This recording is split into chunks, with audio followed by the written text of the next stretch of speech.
High school bully made my life hell.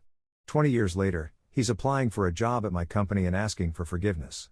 I never thought I'd see Derek Matheson again after high school graduation. Yet here I am, staring at his resume on my desk, his name in bold at the top of the page. My hands are shaking slightly as I read through his qualifications, impressive on paper, but all I can see is the face of the boy who tormented me relentlessly for 4 years. I'm James Cooper, 38 years old, and I'm the hiring manager at Apex Technologies, a fast-growing software company in Seattle. I've worked hard to get where I am, climbing the corporate ladder with a mixture of skill, determination, and perhaps a bit of luck. But sitting here now, I feel like I'm 16 again, small and scared, dreading another day of high school. Let me take you back to Westview High, circa 2004. I was a typical nerd, skinny, bespectacled, and always carrying a stack of books. I loved computers, science fiction, and role-playing games. Derek, on the other hand, was the stereotypical jock, captain of the football team, dating the head cheerleader, and ruling the school with an iron fist. From the first day of freshman year, Derek singled me out as his primary target.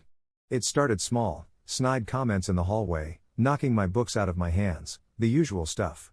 But as time went on, it escalated. He would shove me into lockers, trip me in the cafeteria, and once even locked me in the janitor's closet for hours. The worst part wasn't even the physical bullying. It was the constant fear, the dread that filled my stomach every morning as I walked through the school doors. Derek had a way of making me feel worthless, like I didn't deserve to exist in his world. He'd mock my interests, call me homophobic slurs, despite me being straight, and do everything in his power to isolate me from my peers. I still remember the day he cornered me in the locker room after gym class. Everyone else had left, and I was trying to change quickly to avoid confrontation. But Derek and 2 of his cronies blocked the exit. "Hey, Cooper," he sneered, towering over me. "I heard you got an A on that physics test. Think you're pretty smart, huh?" I mumbled something, trying to sidestep him, but he grabbed my arm, his grip painfully tight. "I asked you a question, freak," he growled. I just studied hard," I stammered. Derek laughed, a cold, cruel sound that still echoes in my nightmares sometimes. "Studying? That's all you're good for, isn't it? You'll never be anything more than a pathetic little nerd." He shoved me hard, and I stumbled backward, hitting my head on an open locker door. As I slumped to the ground, dazed and fighting back tears, Derek and his friends just laughed and walked away. That incident was just one of many, but it stuck with me. Derek's words became a voice in my head, constantly whispering that I wasn't good enough, that I'd never amount to anything. It took years of therapy and self-work to silence that voice. High school wasn't all bad, of course. I had a small group of close friends who shared my interests. We'd spend weekends playing Dungeons and Dragons, building computers, and dreaming of the day we'd escape to college. My parents were supportive, always encouraging my academic pursuits and trying to boost my self-esteem. But Derek's bullying cast a long shadow over those years. I became withdrawn, battling depression and anxiety.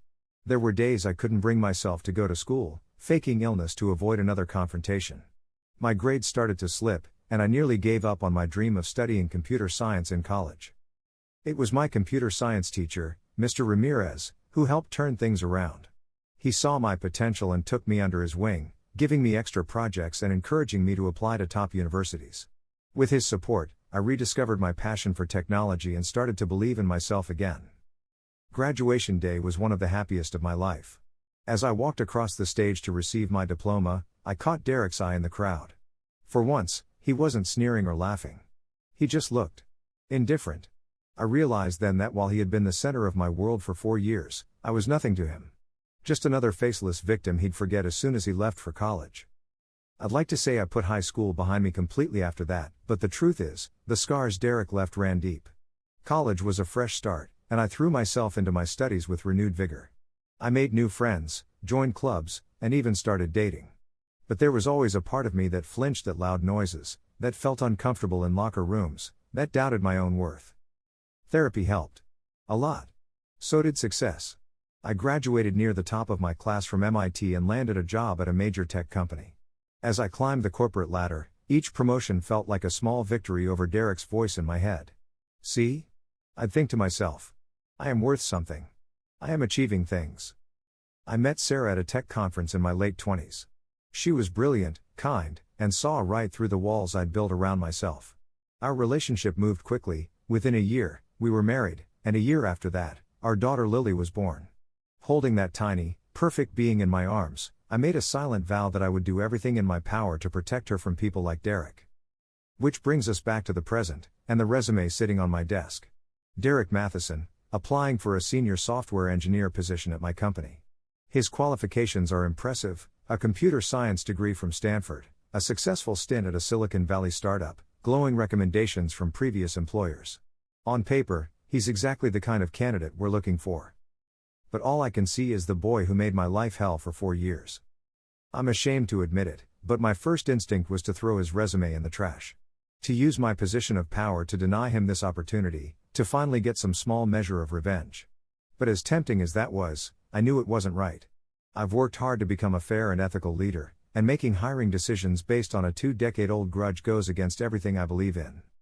So, I did what any responsible hiring manager would do. I invited him for an interview. The day of the interview, I'm a nervous wreck. Sarah notices as I'm getting ready for work, my hands shaking as I try to knot my tie. "James, what's wrong?" she asks, concern etching her features. "I haven't seen you this anxious in years." I consider brushing it off, but Sarah has always been able to see right through me. So, I tell her everything, about Derek, about the bullying, about the interview. She listens patiently, her eyes filled with a mixture of sympathy and anger on my behalf. When I finish, she takes my hands in hers. "James, listen to me. You are not that scared teenager anymore. You are a successful, kind, brilliant man. Whatever happened in the past, you have the power now. Use it wisely." Her words steady me, and I head to the office feeling more centered. As I settle into my chair, I glance at the framed photo on my desk: Sarah, Lily, and me at the beach last summer, all of us laughing at some forgotten joke. It reminds me of how far I've come, of all I have to be proud of. At precisely 10 a.m., my assistant knocks on my door. "Mr. Cooper? Derek Matheson is here for his interview." I take a deep breath, straighten my tie, and say, "Send him in." The man who walks through my door is both familiar and a stranger. He has the same strong jaw, the same confident posture as the boy I remember. But there are crow's feet at the corners of his eyes now, and his hair is starting to thin at the temples. He's dressed in a crisp suit, a far cry from the Letterman jacket he practically lived in during high school. For a moment, we just stare at each other. I see the exact moment recognition dawns in his eyes, followed quickly by shock and then, "Is that shame?" "James?" he says, his voice uncertain. "James Cooper?" I nod, gesturing for him to take a seat. "Hello, Derek. It's been a long time." He sits down slowly, his eyes never leaving my face. I had no idea you worked here. If I had known, you wouldn't have applied?" I finish for him, keeping my voice neutral. Derek swallows hard. "I don't know," he admits. "Probably not. Look, James, I owe you an apology. Many apologies, actually." I lean back in my chair, studying him. This isn't at all how I expected this meeting to go. "You're right, you do," I say quietly. "But let's put that aside for now. You're here for a job interview, so let's conduct one." For the next hour, I grill Derek on his technical knowledge, his past projects, his approach to problem solving. To my surprise, he's genuinely impressive. His answers are thoughtful and demonstrate a deep understanding of software engineering principles. If this were any other candidate, I'd be seriously considering offering him the job on the spot. As the interview winds down, I can see Derek struggling with something. Finally, he blurts out, "James, I can't do this. I can't sit here and pretend like there isn't this massive elephant in the room. What I did to you in high school. It was unforgivable. I was a cruel, thoughtless bully, and you didn't deserve any of it." I sit there, stunned into silence. Of all the ways I'd imagined this meeting going, I never expected a sincere apology. Derek continues, his words coming out in a rush now. "I've thought about you a lot over the years, believe it or not. As I got older, as I matured, I started to realize the impact my actions must have had. I've wanted to apologize for so long, but I never knew how to find you, and then, well, here we are." He runs a hand through his hair, a gesture so familiar it takes me right back to high school. "I know it doesn't change anything, and you have every right to hate me. But I want you to know that I'm truly, deeply sorry for everything I put you through. I was dealing with a lot of my own issues back then, an abusive father, the pressure to be this perfect athlete, but that's no excuse. I took it all out on you, and it was wrong. I sit there, absorbing his words. Part of me wants to lash out, to tell him that his apology means nothing, that he can't erase years of torment with a few contrite words. But another part, a part that's grown and healed over the years, recognizes the genuine remorse in his voice. "Thank you for saying that, Derek," I finally say. "I won't pretend it makes everything okay, but I appreciate your apology." He nods, looking relieved and ashamed in equal measure. "I understand. And I want you to know, I'll withdraw my application. I would never expect you to work with me after everything I put you through." I hold up a hand to stop him. "Let's not be hasty. Your qualifications are impressive, and you interviewed well. I'm not going to let our past dictate my professional decisions." Derek looks at me in disbelief. You'd still consider me for the job? After everything?" I take a deep breath, choosing my next words carefully.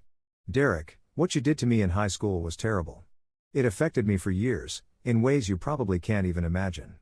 But I've worked hard to move past it, to become someone I'm proud to be. Part of that is learning to forgive, not for the other person's sake, but for my own." I lean forward, meeting his eyes. "I'm not saying I forgive you completely. I'm not sure I ever can. But I'm willing to consider this a fresh start. If you get this job, it will be based solely on your merits as an engineer. And if you do join our team, I'll expect you to prove that you're not the same person you were in high school. Can you do that?" Derek nods emphatically. "Absolutely. James, thank you. This is more than I deserve." As he stands to leave, he pauses at the door. "You know, I always knew you'd be successful. Even back then, it was clear how smart you were. I think that's part of why I targeted you. I was jealous, afraid you'd outshine me. Looks like I was right to be afraid." With that, he's gone, leaving me alone with my thoughts. The next few days are a blur of interviews, meetings, and sleepless nights as I wrestle with my decision. On paper, Derek is the best candidate for the job. But can I really work alongside the man who made my teenage years a living hell? I think about what Sarah said, about using my power wisely. I think about the man I've become, the values I want to instill in my daughter. And I think about Derek, and the courage it must have taken to offer that apology. In the end, I make my decision. I call Derek personally to offer him the job. "I want to be clear," I tell him. "This is a probationary offer. You'll be evaluated not just on your technical skills, but on how you interact with your colleagues. One hint of bullying behavior, one complaint about creating a hostile work environment, and you're out. Do you understand?" "Completely," Derek says, his voice thick with emotion. "James, I promise you won't regret this. I'll prove to you that I've changed." As I hang up the phone, I'm not sure if I've made the right decision. But I do know that I've made a decision I can live with, one that aligns with the person I've worked so hard to become. That night, as I'm tucking Lily into bed, she asks me about my day. I consider for a moment, then tell her a simplified version of what happened. "Daddy met someone today who used to be very mean to him when he was young," I explain. "But this person said sorry and asked for a chance to show they've changed. Daddy decided to give them that chance." Lily thinks about this for a moment, her little brow furrowed in concentration. "Was that hard, Daddy?" she finally asks. I smile, smoothing her hair back from her forehead. "Yes, sweetie, it was. But sometimes doing the right thing is hard." As I turn off her light and head downstairs, I find Sarah waiting for me in the living room. She doesn't say anything, just opens her arms. I sink into her embrace, feeling the tension of the past few days start to melt away. "I'm proud of you," she murmurs into my hair. And for the first time since I saw Derek's resume land on my desk, I feel at peace with my decision. The coming weeks and months won't be easy. Working with Derek will undoubtedly bring up old memories and emotions I thought I'd put to rest. But I'm not that scared teenager anymore. I'm a successful professional, a loving husband, a devoted father. I'm strong enough to face this challenge. And who knows? Maybe this is an opportunity for both Derek and me to finally lay the ghosts of our past to rest. Maybe, just maybe, this is the beginning of a new chapter, one where the bully and his victim can work side by side, not as adversaries, but as colleagues working towards a common goal. Only time will tell. But whatever happens, I know I'll face it with the strength and dignity I've worked so hard to cultivate. Because in the end, that's the best revenge against my former bully, living well and being true to myself. As I drift off to sleep that night, I find myself looking forward to the future for the first time since Derek's name appeared in my life again. It's not going to be easy, but then again, nothing worth doing ever is. 6 months have passed since Derek joined Apex Technologies. The transition hasn't been easy, but it's been interesting. At first, the tension was palpable. Every time Derek and I were in the same room, you could cut the awkwardness with a knife. Our colleagues, sensing the strange dynamic, would glance between us curiously. I overheard whispers, speculation about our past, but I chose to keep our history private. This was our burden to bear, not office gossip fodder. Derek, true to his word, has been a model employee. His technical skills are as impressive as his resume suggested, and he's quick to offer help to junior developers. It's strange to see this side of him, patient, kind, collaborative. So different from the aggressive bully of our youth. There have been moments of discomfort. The first time we had to work late together on a critical project, I found myself tensing up, old instincts kicking in. But Derek seemed to sense my unease and made a point of giving me space, speaking softly, his body language open and non-threatening. It was a small gesture, but it meant a lot. Sarah has been my rock through all of this.